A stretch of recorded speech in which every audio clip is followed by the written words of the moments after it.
નમસ્કાર, શો ટાઈમમાં આપનું સ્વાગત છે. ભાવનગરના લાતી બજાર વિસ્તારમાં આવેલ એક બંધ પડતર મકાનમાં કોઈ કારણોસર આગ લાગી હતી.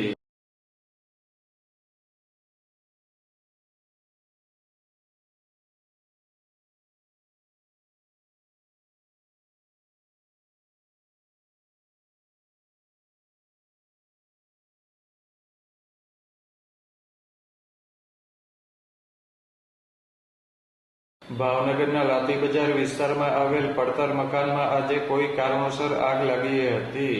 આગની આ ઘટનામાં સૂકું ઘાસ તથા વેસ્ટ સામાન સળગી ગયો હતો.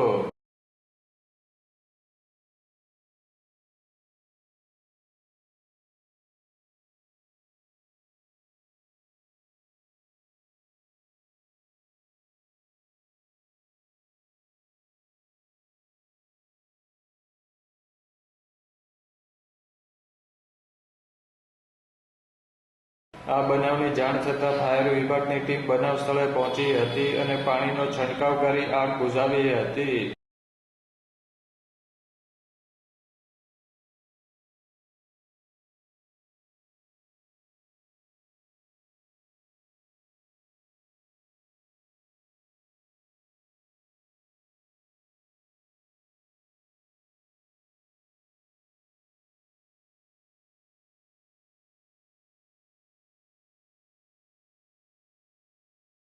આ ઘટનાના પગલે સ્થાનિક લોકો એકઠા થઈ ગયા હતા.